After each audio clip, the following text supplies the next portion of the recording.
welcome back to this week's video. Today I'm going to be talking to you about dairy cows and how they're milked and kind of what we do to take care of calves. So what I'm going to be doing in this video, it's going to be formatted a little different than what my normal videos would be, mainly because in the parlor where they milk, with all the equipment running and fans running, it's very loud.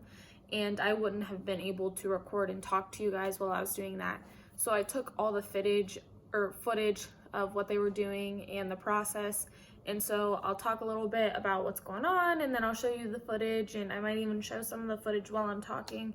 It just kind of depends, but I wanted to let you guys know that before we went into the video, so that way you guys were aware kind of how that was going to work. So I went this morning, and the farm that I went at, it was actually really fun for me because it's the farm that I worked at in high school. So they start milking at 5:30 in the morning, and I got there towards the end of their milking.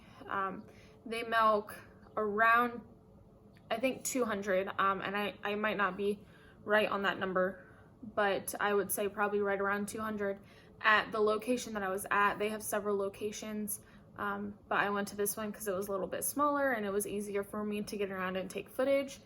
So what they do, they will have the cows come into the parlor from the holding pen. The holding pen just keeps them all in an area for them to be able to be separated from the cows that have been milked and haven't been milked. So the holding pen are the cows that haven't been milked yet. They'll go from the holding pen into the milking parlor. The parlor, I believe, is a double 6. So there's 6 milkers on each side. The cows will come in and they are angled. And the parlor sits about chest level, maybe a little bit above the waist, depending on how tall you are. First, they will take a foamer, and it's iodine in the foamer, and they will go through and put that on all 4 teats of the cow. They do that to clean off if they have any manure or sawdust or sand. It kind of just depends on, they have 2 separate barns, and they use sawdust and sand as bedding for the cows to make sure that they stay comfortable, because the more comfortable they are, the better they will produce milk. So they make sure that the teats all get cleaned off.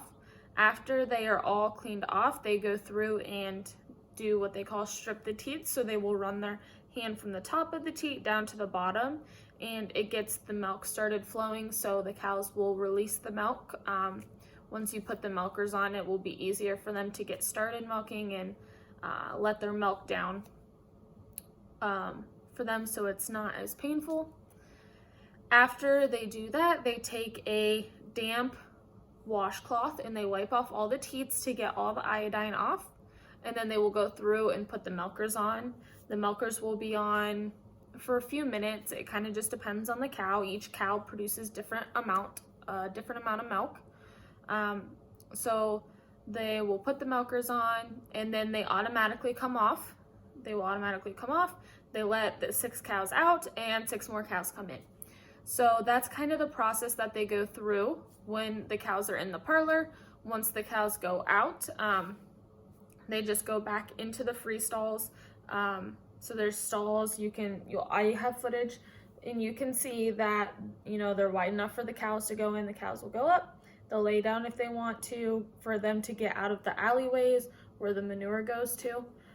They do scrape the alleys whenever they milk, so the cows are not in a bunch of manure when they're in the barn. And once they're done milking, they hose everything down and clean it, and they clean all the milkers and send cleaning solutions through those. And then once the milk gets picked up in the morning, they also clean the bulk tanks. The bulk tanks are what stores the milk, and it keeps it cool so the milk doesn't go bad. The bulk tanks get cleaned after the milk truck comes and picks those up.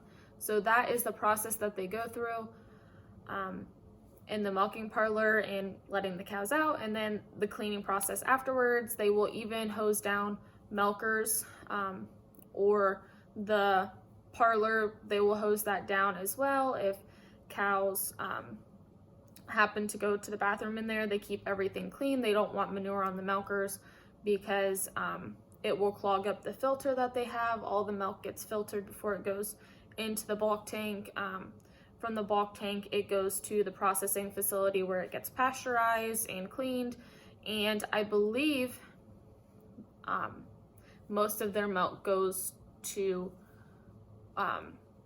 a place that makes cheese. I may not be correct on that. I know that's how it was when I was working there. I'm not 100% sure now, but they aren't sold as liquid.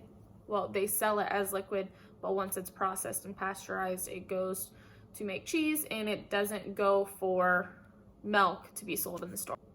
As far as the calves, they keep the newborn calves separate from the little bit older calves. So the newborn calves, they will get fed twice a day at least, normally morning and night. They will get milk. A lot of times they take it from cows that are either just had their baby. The first milk that comes out of the cow is colostrum, and it's really important that you give the colostrum to the calves because it contains more vitamins and nutrients and antibodies to give to the calf to make sure that they stay healthy as a newborn than other cows' milk will later in their milking life. So we give the colostrum normally as soon as they're born. That's one of the very first things that they will get. So those calves stay separated. We will also use milk from cows that are maybe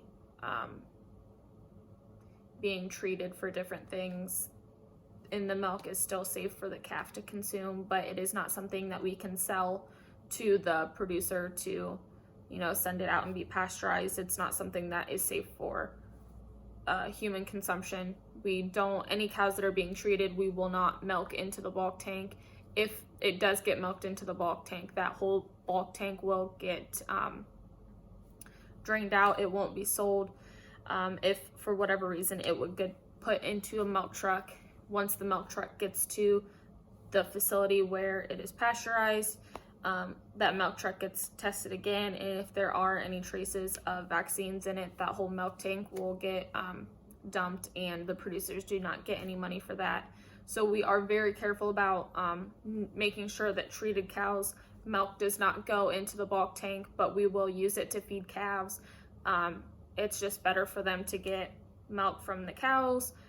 Some people will use milk replacer, which is a powder that you mix with water, and give that to the calves, but they prefer to use milk from cows on their property to give to the calves.